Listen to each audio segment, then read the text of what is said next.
ஒழுக்கத்தில் நம்ம உயிரை கொல்லாமைன்னு சொல்கிறாங்க. இப்போ நம்ம வந்து மாமிசம்னு எடுத்துக்கிறது இல்லை. அந்த புழுப்பூச்சிகள் பார்த்தா அந்த கொல்லணுங்கிறது இவங்களை என்னவா பண்ணிடும் அப்படின்னு நம்ம இது பண்ணுறோம். அப்புறம் ரொம்ப எறும்பெல்லாம் வருது பார்த்தீங்களா, குச்சியெல்லாம் எறும்பு வந்து மண்ணெல்லாம் தோண்டிடுது. அது டிஸ்டர்பன்ஸாக தான் இருக்குது. நம்ம அப்போ போய் நம்ம கொடியை போடுறோங்களா, எத்தனை உயிர் இருக்குது போடக்கூடாது.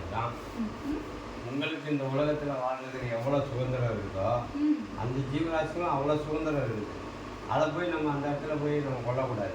வேணா அதுக்கு ஸ்வீட்டுக்கெல்லாம் போடலாம், அது கூட கொஞ்சம் எச்சா தானே வரும், சக்கரை போட்டு விடலாம். காலில் வந்து நினைஞ்சிக்கிடுது மழை. இதுதான் உங்களுக்கும் மற்றவங்களுக்கும் உள்ள வித்தியாசம். அதுதான் முடியல, அந்த இடத்துல நம்ம தப்பு பண்றோம், அதுதான் கேட்கறேன். பண்ணக்கூடாது.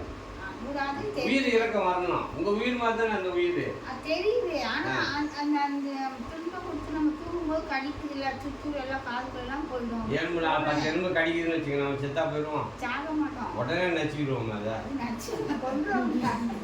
கடிச்ச நிமிஷத்துலேயே நச்சுக்கிடுவோம்.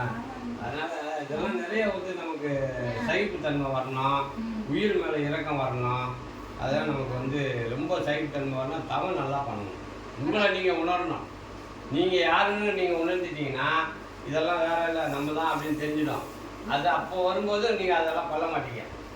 அந்த தப்பு பண்ணும்போது கஷ்டமா இருக்குது. அது தெரிஞ்சும் அது செய்யணும் இல்லையா, அது தப்பு தானே. அதுதான் தப்புன்னு உங்களுக்கே தெரியுது, ஏன் அது செய்றீங்க? அதை அவாய்ட் பண்ணுங்க, அதை முயற்சி பண்ணுங்க. அதுக்கு என்ன பண்றதாப்பா? அது இப்போ வந்து உங்களுக்கு மண்ணெல்லாம் எவ்வளவு தோண்டிடுங்க, எப்படி தோண்டுங்க பார்த்தீங்களா? ஆமா, அதுக்கு இறைவன் கொடுத்தது. அதுக்கு ஒரு வீடு கட்டிக்கிட்டு தோண்டிட்டு உள்ள போய் உட்காந்துருக்கு. நீங்க கட்டிக்கிட்டியா? அப்ப அது மாதிரி அது கட்டி உட்காந்துருக்கு. அப்ப சும்மா அதை பார்த்துட்டு தோண்டணும் பண்ணக்கூடாது. எதுவும் நம்ம வந்து எதுக்கு தெரியுமா இங்க வந்திருக்கிறோம்? பார்வைக்கு தான் வந்திருக்கிறோம். ஆமா, போடக்கூடாது, உயிரை கொல்லக்கூடாது. அது போல அவ்வளோ எறும்பு இருக்குல்ல. உங்களால நம்ம ஒரு சில பேருக்கு வந்து பார்த்தீங்கன்னா அன்னதானம்லாம் பெரிய லெவலில் பண்ண முடியாது. ஆனா ஒரு கொஞ்சம் ஒரு பிடி சக்கரை எடுத்துட்டு வந்து அதுல தூவினீங்கன்னு வச்சுங்க, அது எவ்வளவு சந்தோஷமா சாப்பிடும். காலையிலே பிள்ளையாருக்கு வைக்கும்போது எறும்பு 10 எறும்பு வந்துருது. பெரிய அன்னதானம்லாம் பண்ண வேணாம், இதுக்கு இப்படி போட்டா போதும்.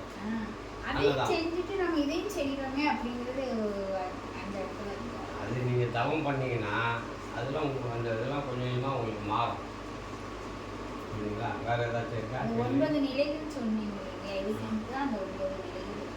உருவ மத்தியத்துக்கு மேல அது என்னன்னு சொல்லுங்க.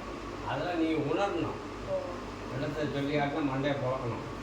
குழந்துடலாமா? ஜீவன் போயிடும்.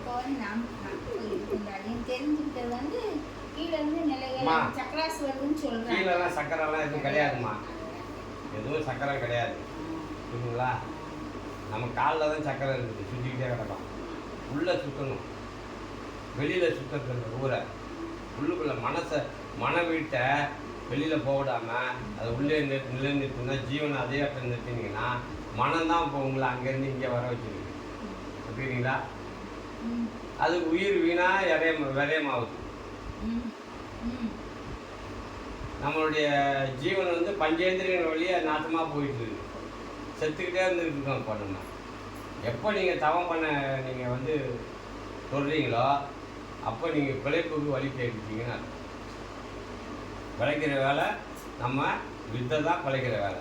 இந்த உலகத்தில் பிழைக்கிற வேலைன்னு சொல்லி போய் பார்த்து நம்ம டயத்தை வேஸ்ட் பண்ணி பெரும் செல்வத்தை சேர்த்துருவோம். ஆனால் சேர்த்து வச்சுட்டு செத்துருவோம்.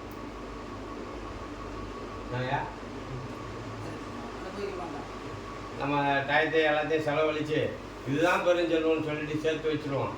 சேர்த்து வச்சோடனே நம்ம செத்து போயிடுவோம். அதை நம்ம அனுபவிக்க முடியாது. புரியுங்களா? நம்ம பிள்ளையோ நம்ம யாரோ ஒருத்தவங்க வந்து அனுபவிப்பாங்க. ஆனால் நமக்கு உண்மையான சொத்து எது தெரியுமா? உயிர் தான் நம்மளுடைய சொத்து. அதை காத்துக்கணும். அதை வச்சு தானே எவ்வளோ செஞ்சீங்க, அதை காத்து வச்சுக்கணும். ஏன்னா நம்மளை காக்கிறது அதுதான்.